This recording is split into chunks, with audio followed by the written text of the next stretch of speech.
closely interacts with Sea Ganga.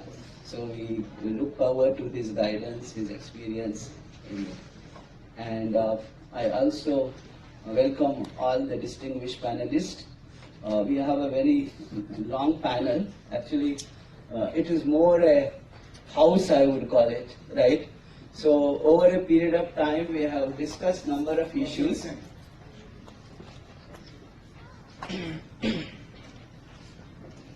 Over a period of time, we have discussed number of issues, and to some extent, the team of IIT consortium who actually prepared the Ganga River Basin Management Plan, and Professor Gosai is one of those who led the water resources group and many of the things related to hydrology, hydrology. So several of my colleagues are here. Many of the partners with whom we work, including GIZ, they're there. We also have people from NMCT, of course, who are actively taking this particular program. We have from TERI, with whom again we work very closely. So the idea of this particular summit is we want to kind of consolidate on what has been discussed over a period of time, and if possible, can we have a kind of points to make? May raise your hands. Okay. At some point of time we will get introduced, but I think I don't want to go through the this thing, otherwise it will take a lot of time if we start introducing every one of us. Trivial topic. I mean, we have been working on this mission of rejuvenating Ganga, and I think our success is now globally acknowledged when UN recognizes it as one of the global restoration flagship.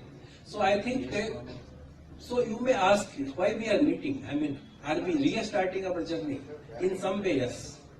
Because the more we have done about basin management and the whole concept of river health and what is the meaning of rejuvenating a river, what exactly is the wholesomeness of the river which group of IITs brought. So it was in terms of Aviralta, the flow. It was in terms of very typically this globally people call this thing. And then how do we monitor, right? Because that also has to be affordable, we should be able to do it, and so on and so forth. So these are the kind of things that we want to discuss. So I have proposed certain kind of issues and questions related to small rivers. I'm sure background you can go it. I don't want to take much time, but ultimately this convergence.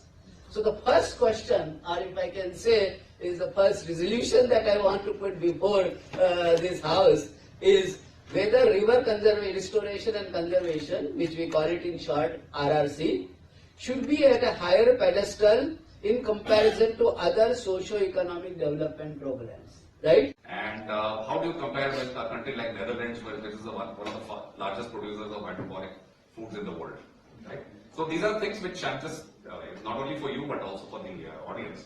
Now, let's open it to the questions. Yeah. Please ask questions, it's very interesting. Yeah, please. Tell me please introduce yourself. Hi Ganesh, this is Satish. I'm Satish Krishnamurthy, a professor at Open University in the UK. I have a quick couple of questions following on the carbon footprint. I think you have mentioned that your system emits water vapors, hydrogen and carbon dioxide. So CO2 is a killer. So is there anything which you quantify? That's my first question. And the second, I have three questions, sorry. Another one is you have mentioned millions of nano-sized spores. And so these nano-sized spores, are they uniform? Because the bacteria and virus can go through these nanofibers. That's where the COVID came through. So how do you quantify that? And finally, that's another very important question I wanted to ask is, have you compared the quality of the soil before and after your fibers in? And I'm talking about the lifetime, not just about like 10 days or 20 days, because the soil, it takes time for the other nutrients to penetrate, and the quality of the soil in particular, I'm worried about the phosphates. So these three questions. Thank you. Yeah, good morning. Thank you very much.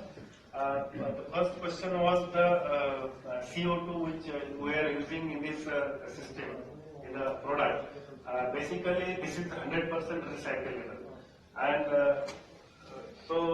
there is no obviously it is used at making of the film, but as this is not giving all the details of how the film is being made. That is what they told us, and just we are conveying the same thing to you. The second question, your second question was regarding the carbon footprint. So basically, we are using very less water and other things like at this moment we are using in the climate controlled greenhouse. But what we observe that it is not 100% climate controlled greenhouse. So the electricity uses pollution is also catered to, and we are trying to go for almost zero carbon emissions from the cremations. So I'll just give you a brief for the same. So we have designed all of these three incinerators. First, I'd like to say thank you for the invitation. Namaste, and I'll start. I'm one of the board members for something called the Norwegian Water Cluster. A cluster is a group of companies which basically adds value in terms of value chain, value shop, and value network. We all know what a value chain is. A value chain could be a supply chain, it could be a technology chain. It has a beginning and it is an end, and it's linear. But value shop and value network is something what clusters create. And something you've seen, one of the most popular clusters you may have heard of is the Silicon Valley. I'm sure everybody knows what Silicon Valley is. But have you heard about the flower cluster? Have you heard about the pig cluster? Have you heard about the subsea cluster, the wind cluster, the water cluster, the wastewater cluster? There are so many different clusters. Clusters does not mean competition.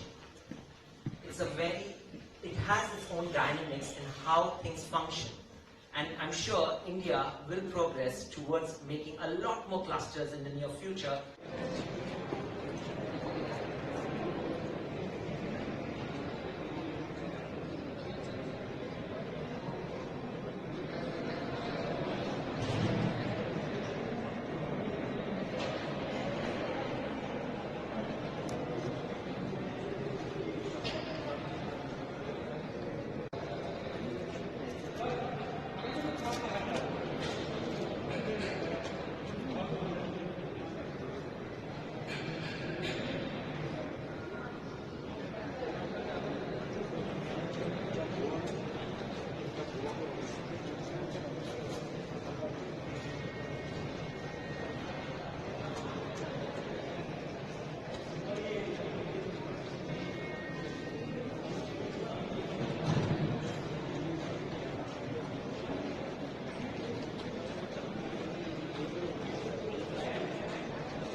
Guys.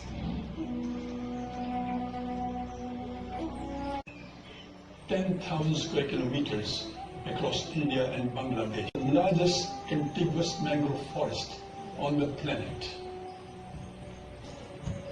flowing in a network of creeks, channels, mudflats, and small islands that it builds. The plenary session of Day 1 of the 7th Water Impact Summit. The focus of this 3-day summit is restoration and conservation of small rivers in a large basin. In the 5th edition of the India Water Impact Summit, held in December 2020, the focus was on understanding the meaning, concept and nuances of the Artha Ganga proposition made by the Honorable Prime Minister in the first Ganga Council meeting held in December 2020 relates to the economics of rivers. The word Ganga is referred in the larger context of all rivers. The deliberations then clearly revealed that development for Jal Shakti, Sri Gajendra Singh Shekhawat ji. Please welcome him with a big hand. Our heartiest welcome also to the Secretary, Ministry of Jal Shakti, Sri Pankaj Kumar. Professor Vinod Tare from IIT Kanpur, and Shri P.P. Mathuria Ji, Executive Director Technical from the National Mission for Clean Ganga, NMCG. May I now invite our Honorable Minister and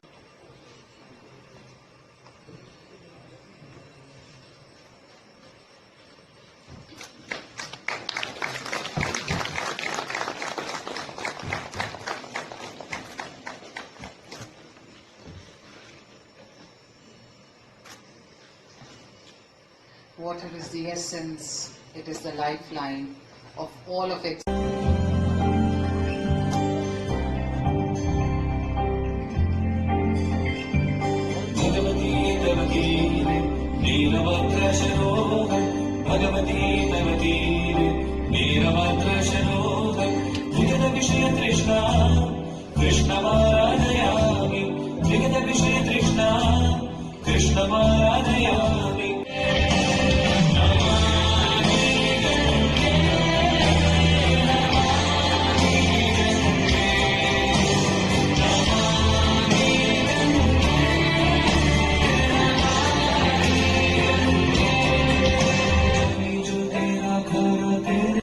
हम south में जाए तो भी गोदावरी में भी नहाते हैं, कावेरी में भी नहाते हैं, तो वहाँ पे भी लोग कहते हैं मैं गंगा नहाने जा रहा हूँ।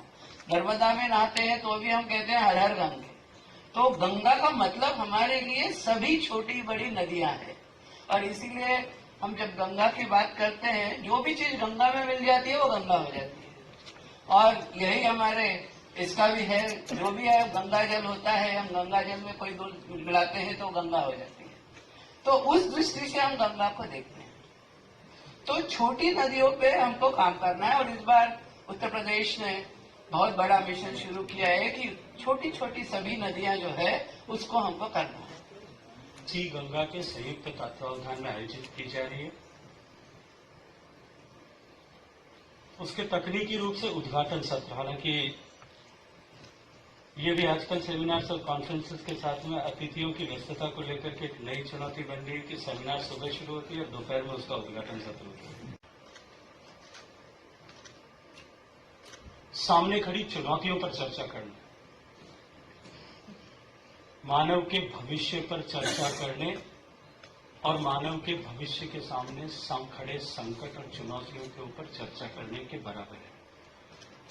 और सातवें इंडिया वाटर इम्पैक्ट समिट में आज हम इसी विषय को लेकर के यहाँ चिंतन करने के लिए सब लोग एक साथ एकत्रित आए, क्योंकि सातवां इंडिया वाटर इम्पैक्ट समिट है।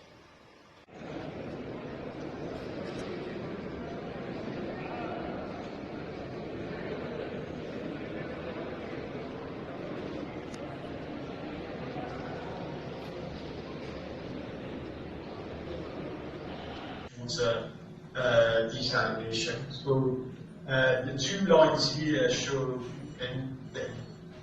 basically the cost, the dollar per cubic meter of reverse osmosis based on. What is the content, chemical content, or you can simply say that what is the ionic concentration or TDS level in the output of this RO system? It would be the same. Are exactly the same as what you get in reverse osmosis. So the quality of water that comes through the membrane is the same in forward osmosis compared to reverse osmosis. Or at least courses, I can quickly share those as well. We do have a physical campus, which unlike the Open University, what we have a physical campus with 3,000 people are working in the campus on various different projects. To quickly go through, we are working on quality education, water sanitation and clean energy. That's our thing. And our chair was talking about not to work on solos. That's what our mission is. We are currently working on interdisciplinary cutting across various SDGs that can be fragmented for the responses. So that's one of the reasons why I got introduced to the Waste to Fish projects. We work with different companies, including Bank of England on counterfeit notes, and even with Nile Limited. Lots of long-standing partnership I have, close to 10 years, on the funded projects with UK, India. just to briefly show our funding tree. So we work on water. So our journey to water started with Royal Academy of Engineering funding.